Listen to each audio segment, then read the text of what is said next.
more on that and what President Cyril Ramaphosa said as well on the dissolving of that piece. In fact, he says there's no decision, no reason, no plan for the PEC to be disbanded. We're joined now by political analyst Professor Bheki Mngomezulu. Prof, good to have you, and thank you very much for your time tonight here on In Focus. That's the diagnosis. How close to truth is that diagnosis that has been given by the SG on the strength of the party in the province? Thank you very much, Butabo, for having me, and good evening to your viewers. First of all, let me draw a distinction between myself as an academic and the SG of the ANC, Fikile Mbalula, as a politician. I'm not going to speak like a politician because I'm not one. And I don't expect him to speak like an academic because he's not one. The reality here is that we are being presented with something that we knew all along. It's not as if the NWC descended in KwaZulu-Natal and then suddenly discovered that there are service delivery challenges, because that fact was known all along. There is no way that we can say that we now know that there is a water challenge in KwaZulu-Natal after the NWC has arrived in KwaZulu-Natal, because we knew that all along. Now, the question I would like to ask, which I would have wanted to ask the minister if he was here, will be how many of these NWC members visited rural areas that don't even have water to spill. We're talking about water spillage or water leakages in the rural areas. We don't even have water to spill because water is just non-existent. So what does the NW say about that? And did they know about it or did they not know about it?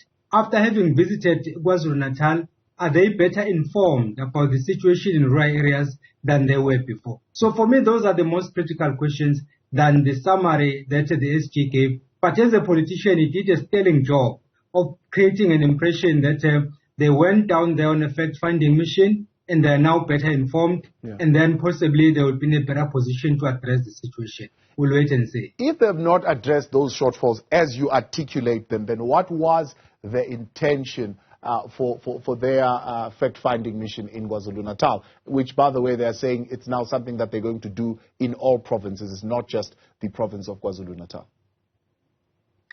Maybe, Putabo, let me start off by saying that what the ANC did was not necessarily wrong.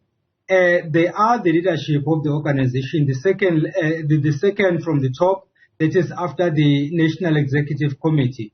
So basically, what they did was something they should have done in all 9 provinces, because service delivery is a national problem. It's not just a problem in KwaZulu-Natal. So what they did, therefore, was right.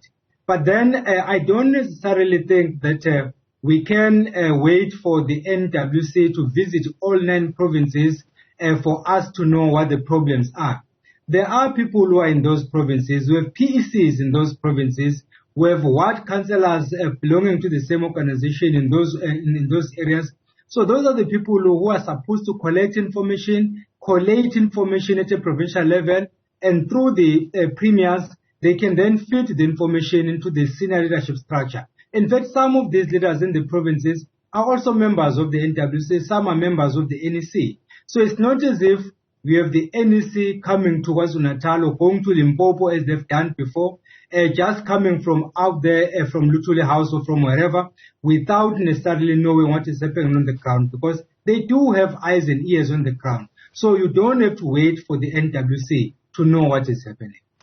Give me an analysis of the strength of the party from an academic, as you put it, not from a politician, because a politician told us something else. But considering that there was this widespread speculation that the PEC could be disbanded, emanating from some in that NWC who are not named, that it's because of the leadership of Duma and Mtolo and those associated with them, that some within the KwaZulu-Natal ANC feel that they don't have enough support in a number of regions. Case in point being the outcomes, of course, of the by-elections, where they performed very poorly, 2 out of the 10 wards actually being able to go to the ANC. What would you say is the state of the organization in the province? The state of the organization cannot be assessed by solely looking at KwaZulu-Natal. The state of the organization has to be assessed looking at the performance of the organization nationally. And we know that South Africa has 9 provinces. Then the question is, how has the party performed in the 9 provinces in each election, say starting from 2016, not even going far, 2016, 2019, 2021, and then in the by-elections that have been happening in all 9 provinces. How has the party performed? The answer you get from there will give you the standing of the organization politically at the moment. Then if you zoom into KwaZulu-Natal, you look at how many by-elections has the IFP gained recently. And then you ask yourself the question, why is that the case? So once you have answers there, then you'll be in a position to tell if the party is doing well or if it is not doing well. Then in the event that it is not doing well, we have to ask yourself the next question, why is the party not performing as expected? Where did things go wrong? And then you address those issues. Anyone who made an insinuation that the reason why the NWC was coming to KwaZulu-Natal was to disband the ANC, I would characterize such thinking as a political parochialism. In other words, it wouldn't be something that I would consider as wise, because you cannot disband the provincial ANC in KwaZulu-Natal as if KwaZulu-Natal is an exception.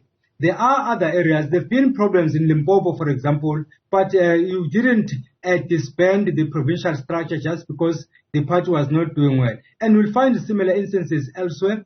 It might well be the case that in KwaZulu-Natal, the situation is getting worse, more especially because the IFP has been making inroads and gaining momentum. But you cannot then disband the provincial structure as if those are the only culprits. Look at the issue holistically and then deal with the matter. Don't play the man, play the ball.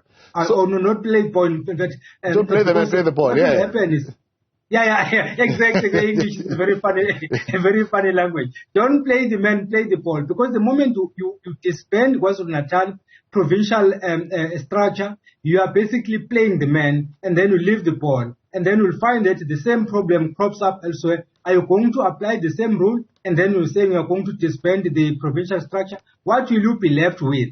Already going to the elective conference, the ANC went to the conference without a normal ANC Women's League, without a normal ANC Youth League, without the MK veterans. Then you ask yourself the question, where did things go wrong? And lastly, Butabo, coincidentally, today an article went out which I wrote whereby I was looking at the speech that was delivered by President Mandela on the 10th of May 1994, and I was asking the question, are we still abiding by that speech or have we derailed? And my emphatic answer is, we are far from that speech. Most of the promises that Mandela made in those speech, in that speech, most of the promises are nowhere to be found. And in fact, we've moved miles away from this speech. We are doing a direct opposite of what Mandela anticipated was going to happen. We've digressed as a country, so to speak. So, I mean, exactly, if you look at that level of us digressing and what this particular intervention was about, do you think they would have then served, or do we still need to wait and see if they've strengthened the party, one? Two, they've addressed the issues of governance, which really are at the heart of the lack of service delivery? No, at the moment, Butabo, the NWC went to KwaZulu-Natal, as they say, through the SG Mbalula, to find out what the problems are. And then as Mbalula was addressing the media, then they have a better sense of where the problem is. But then, as I've always contended, it's not as if they didn't know those problems. So I'm not expecting any miracle to happen now that the NWC was in KwaZulu-Natal. In fact, by their own admission, they said that they are going to come back to KwaZulu-Natal in about 2 weeks' time. So it means the mission has not been accomplished yet. So it means, therefore, that even after having visited KwaZulu-Natal, after having dispatched members of the NWC to different regions, they still don't have answers to most of these problems. They might have a better sense of where the problems are, but I don't think at the moment there is a solution. For example, this issue that Mbalula was talking about, the issue of water, and then he says that there are some leakages here there is a shortage of bulk water there. That is just the tip of the iceberg. The reality of the matter is, in some instances, we do have water. Like I said, we do have chosen dam, but people are not having access to that water. What is halting that problem? They must be looking at that issue closely and forget about it doing door-to-door, because that is not going to help. Deal with the issue, and then the rest will fall into place automatically. Yeah. I mean, as you put it, there are some homes, in fact, since the floods, that have not seen a drop of water. And to some extent, even earlier on, the SG could have admitted to that, if I'm not mistaken. But what is then at the heart of these governance issues? Is it factional politics playing a part? What is this based on, this lack of governance issues? It's a confluence of factors, but we cannot identify just one causal factor. There are quite a number of factors. This issue of factionalism could be just one, but it's not the main issue. Because you can have factions, but you can still deliver services, and then you'll claim that I delivered better than you. So that's fine. They can do that. But there are some of the causes of this problem is that you will find someone who is clueless in a particular portfolio, and the person is being appointed to run that portfolio. If I am the political head of a unit, I must first understand what is happening in that unit. Just imagine Butabo taking me and then saying that I must oversee electricity. What do I know about that? I'm not an engineer by training. So there is no way that I'm going to provide good leadership in that unit, even though I'm a political head. But then the documents that come to me, when I read them, they must make sense. Otherwise, I'll be just signing off those documents without necessarily understanding what is contained in those documents. So the problem here is failure to distinguish between civil servants and political appointees. If you have civil servants, people who are appointed into positions because they have the requisite skills and knowledge, those are the people who are going to deliver services because they know exactly what they are doing. But then if you appoint people into those positions just because your political party happens to run a municipality, either at a district level or at a local level, and then you appoint that person because that is a good comrade. That is a recipe for disaster. And that doesn't go for the ANC alone, by the way. All political parties have that tendency. The difference with the ANC is that it is clear about what is called cadre deployment. Otherwise, other political parties do that as well. So if you have to distinguish between a civil servant and then a political appointee, then you are in a better position to deal with the matter. Because if there is a change of guard, you will keep those civil servants, let them continue doing the job, and then you change your political appointees simply because it's no longer party A, it's party B. Like soldiers, like the police, you have to retain those ones regardless of which political party is in charge. So that is the mentality that needs to be adopted if one to change the status quo, not just in KwaZulu-Natal, but nationally, because some of these problems, in fact, transcend these geographical boundaries, and they cover the entire country. So we have to deal with them at that level. Now, let's again look at the inner workings of the party in KwaZulu-Natal and ask a question around the leadership or political leadership of the province right now. Does this mean that leadership is safe? There are some who are saying, for example, they don't enjoy much support from the national officials who are in the NEC, because that particular NEC, for example, has the likes of Sihlezi Galala, Senzo Mkhune, and Dumiseni Ntuli, who, of course, we know were booted out in the last PEC conference. Do they enjoy the support, and are they staying put? Are they there to stay for a while? The individuals we have just mentioned, they didn't enjoy much support in KwaZulu-Natal. But then the fact that they were elected into the NWC and some of them were elected into the NEC means that you have to respect them, because they didn't elect themselves. They were elected by members of the organization. So they didn't just find themselves in those positions. So whether you like them or not, then you have to respect them. But as to whether they enjoy support in KwaZulu-Natal, I will be honest with you, most of them don't. And you recall that this thing goes back to the time when there were clear divisions in KwaZulu-Natal going to the